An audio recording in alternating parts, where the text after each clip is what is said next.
So today was my birthday. It was a good day, all in all, and glad it's over. So it's in the books. I'm another year older. That's all I'm going to say on the matter. Let's go and start reading the rest of Her Wayward Cowboy. Again, it is, can a returning cowboy win back the love of the woman that he left behind? And we know that love exists thoroughly in books and not in real life. And that's all I want to say on that matter. So let's continue on, shall we? New York Times bestselling author Maisey Yates. And we are on this page right here when it stopped before. So let me get that going right now. It says,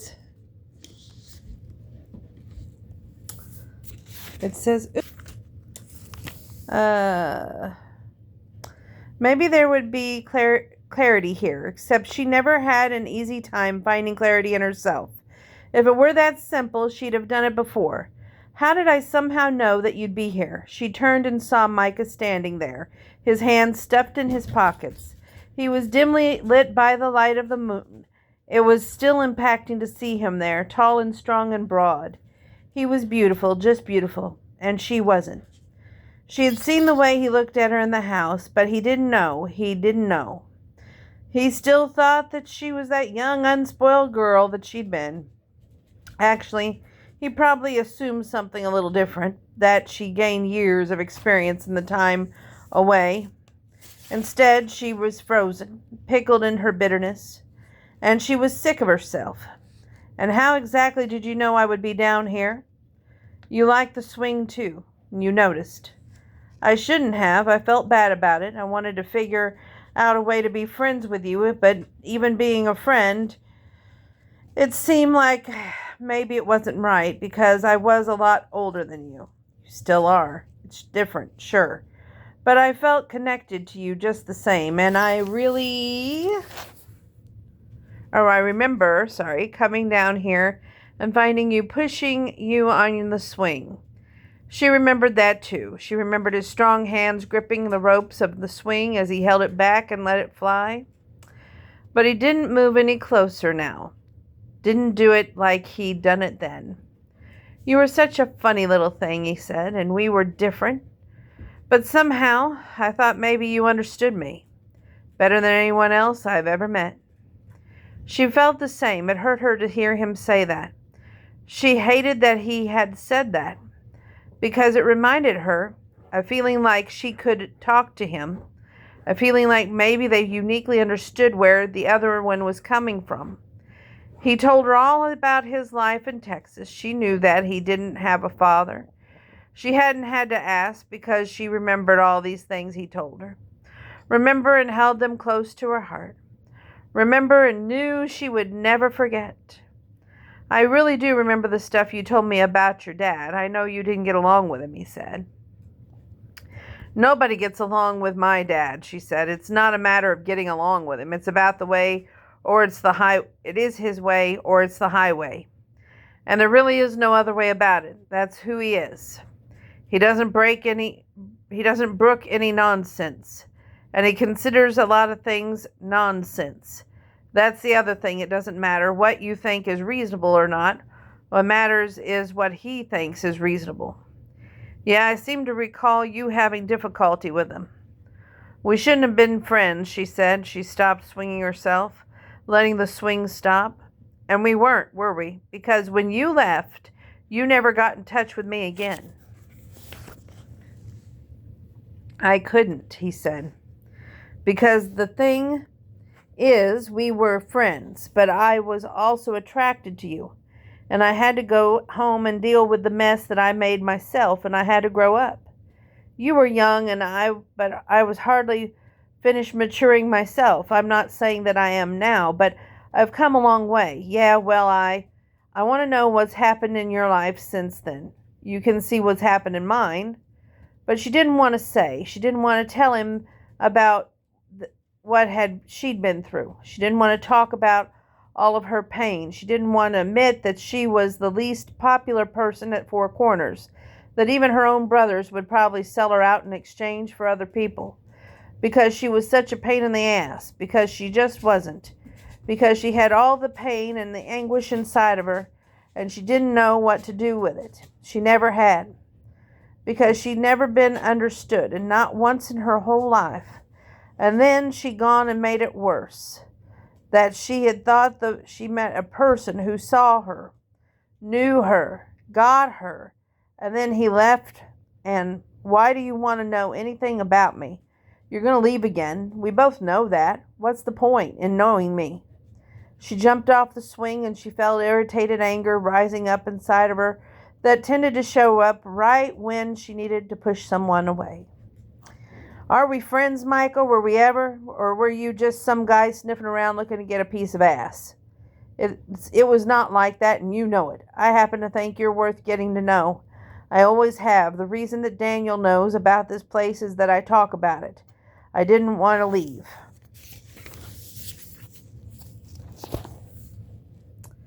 But you never contacted any of us again. How much could we have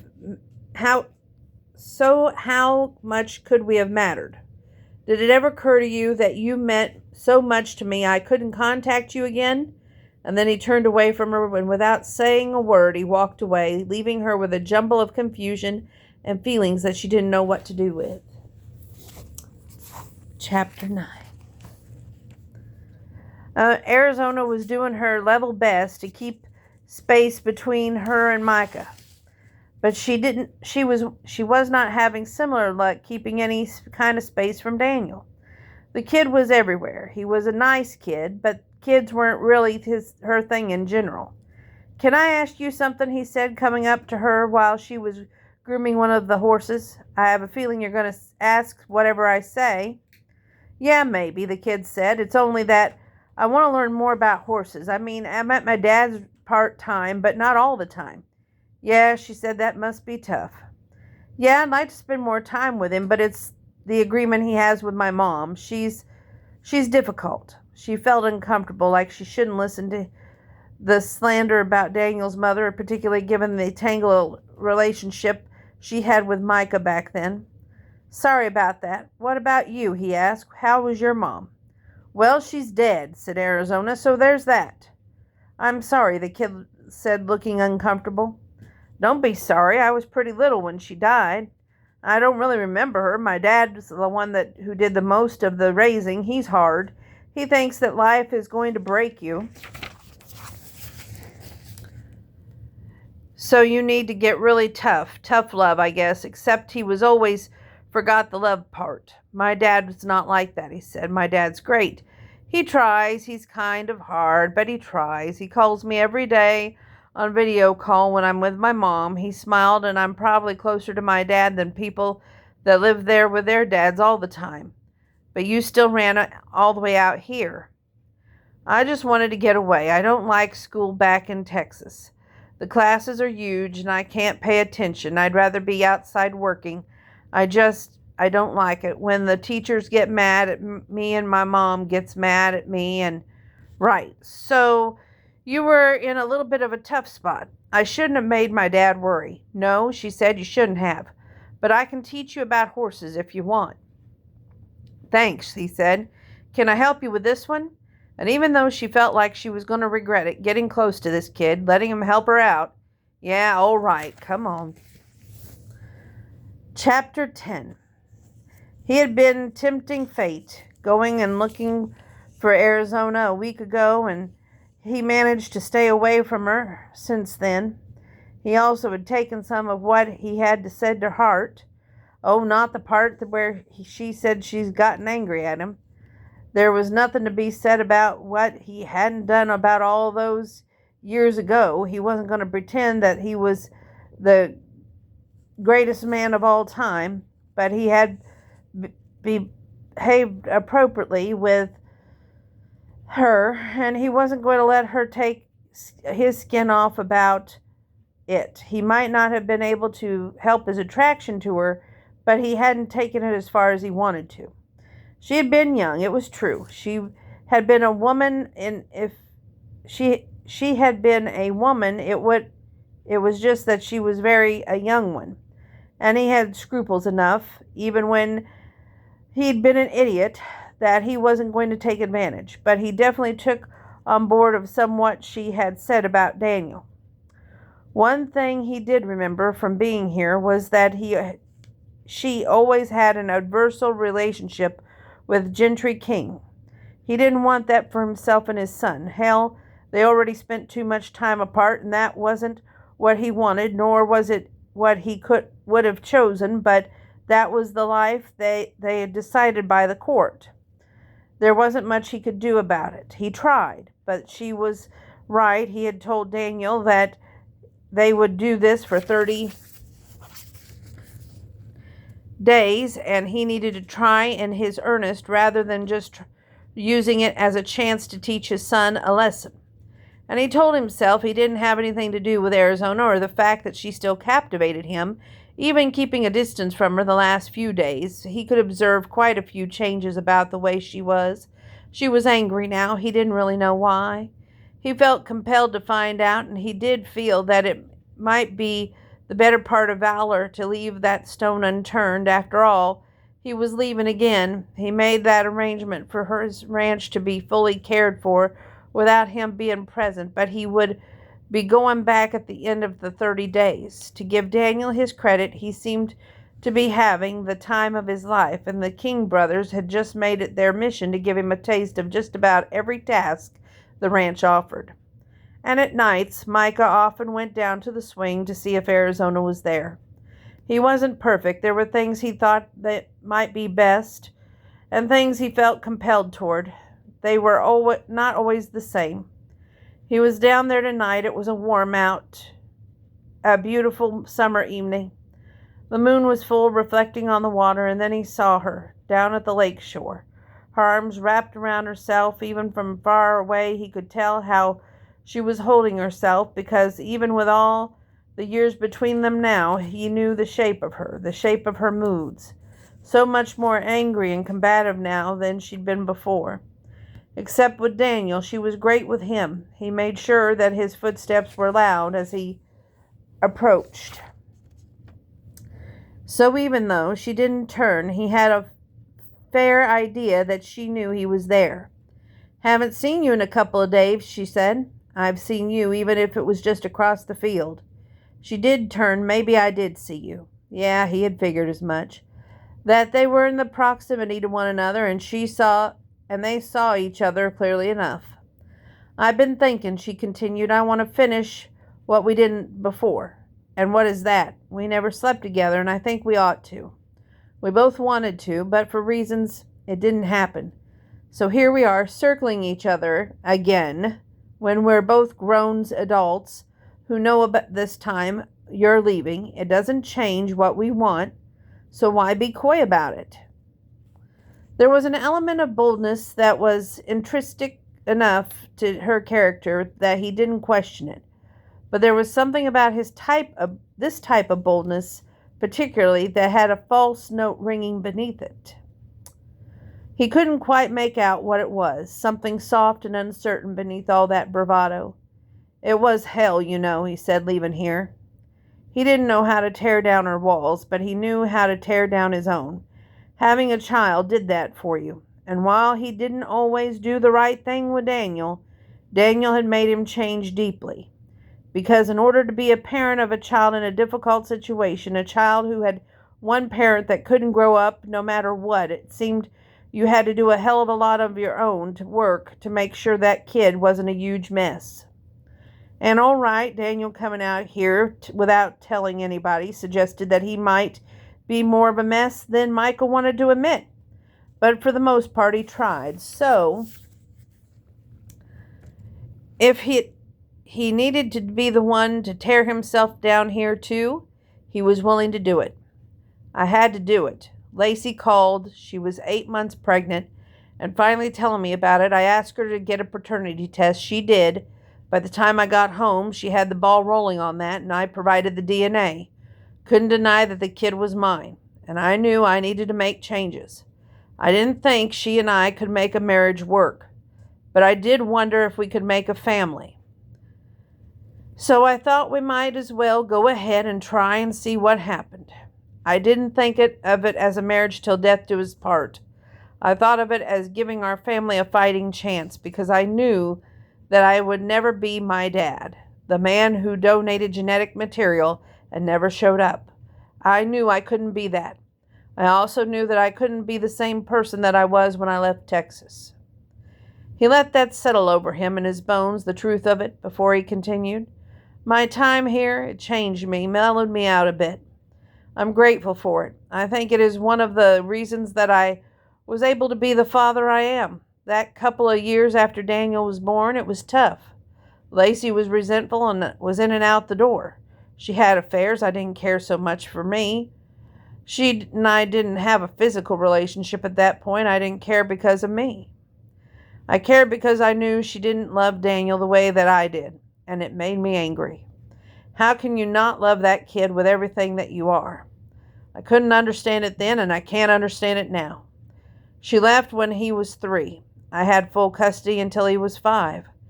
That was when she decided she wanted to change the weight of the child support. Arizona was listening. He could tell, even through her gaze, was fixed straight on that horizon line. That was tough. For a while I had him on weekends.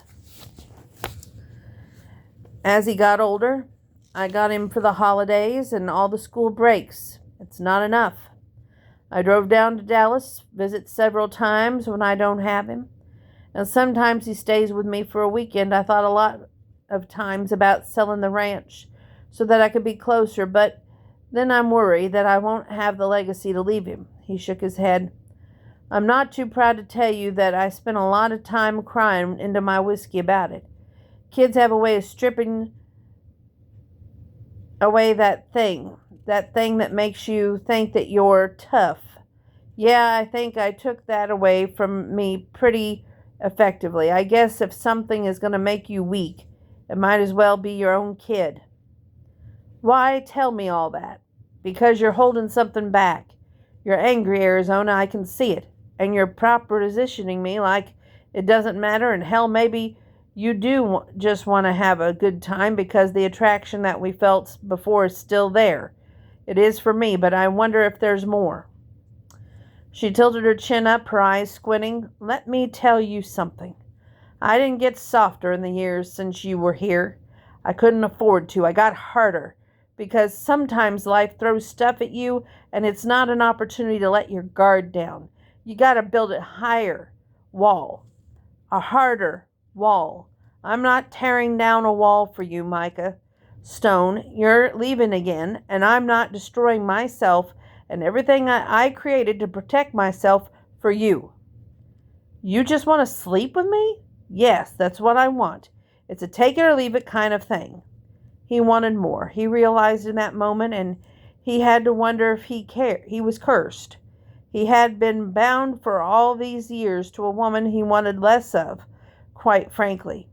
But they had a kid together, and he'd been forced to try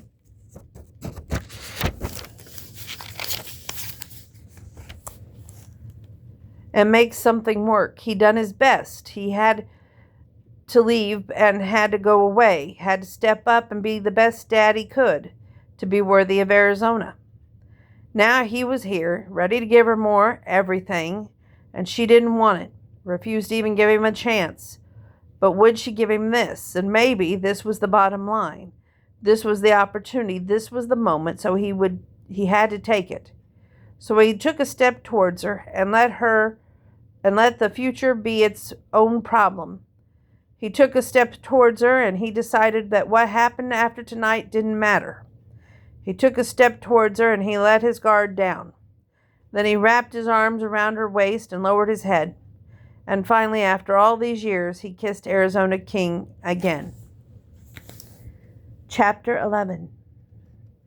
For the first time, Arizona wondered if she had miscalculated. She had decided that she was going to have this, because if she couldn't have everything, why not have what she wanted? Because since he was indirectly responsible for the thing that was holding her back from having lovers, he might as well be the first one. break the barrier, so to speak. But now he was kissing her, and it was so big and raw and real, and he was so close. It wasn't like she had imagined it would be. She wasn't really sure what she had imagined at this point in her life. She had long ago stopped romanticizing attraction and romance and sex. That was what happened when you excluded yourself from those things, and she had, pretty ruthlessly at that. She had excluded herself from being able to enjoy these things, and so she had diminished their importance in her mind. A meeting of bodies was about satisfying a physical itch, and she was modern woman enough to figure out how to do that on her own for a long time ago. She had a well-deserved developed fantasy life, and she found people difficult, so self-pleasure just seemed the way to do it. The man in her head who did exactly what she wanted him to do and looked exactly how she wanted him to and didn't make any demands was enough for her, or had been. But the difference between fantasy and reality was that